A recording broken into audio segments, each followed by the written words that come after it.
अगर लक्ष्य आपका है तो मेहनत भी आपको ही करनी होगी। नदी के किनारे दो लोग बैठे मछली पकड़ रहे थे। दोनों बड़े उत्साह में थे और जल्दी से जल्दी कोई मछली पकड़ना चाहते थे।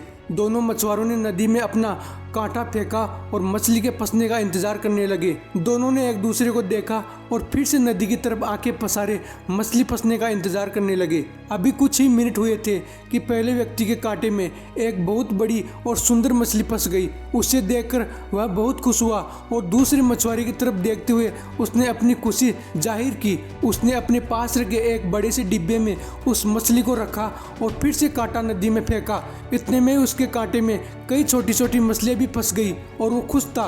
करीब 1 घंटे के बाद दूसरे व्यक्ति के कांटे में एक भी मछली नहीं फंसी। इसलिए पहले व्यक्ति ने कहा कि अगर कोई मछली नहीं फंस रही तो वह उसकी मदद कर सकता है, लेकिन दूसरे मछुआरे ने मना कर दिया। कुछ ही देर में दूसरे मछुआरे के कांटे में भी एक बड़ी मछली फंस गई। उसने 2 टूक उस मछली को देखा और फिर से नदी में फेंक दिया।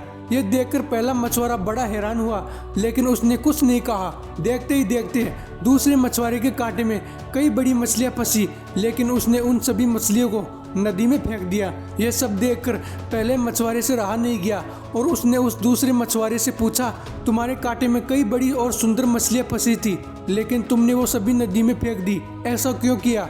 दूसरे मछुआरे ने जवाब दिया, वो सभी मछलियां बहुत बड़ी थी, मेरे पास उन्हें पकाने के लिए कोई बड़ा बर्तन नहीं है, इसलिए मैंने उन्हें नदी में फेंक दिया। मैं कोई छोटी मछली की तलाश में हूँ जो मेरे बर्तन में आसानी से आ जाए और जिसे मैं आसानी से पका सकूं।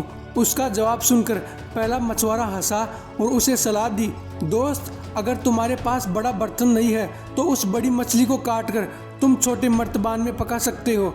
दोस्तों, हम में से ज़्यादातर लोग उस दूसरे मछुआरे की तरह ही है। एक बड़ा लक्ष्य हासिल करने की जिद में हम अपनी राह में आए छोटे छोटे मौके और अवसर को नज़रअंदाज कर देते हैं। जिंदगी में मिला हर मौका हमें खुशी से स्वीकार करना चाहिए और रास्ते खोजने चाहिए कि कैसे इस छोटे अवसर को बड़ी जीत में बदल सकें। उन पर ध्यान मत दीजिए जो आपकी पीठ पीछे बात करते हैं। इसका सीधा सा अर्थ है आप उनसे 2 कदम आगे हैं।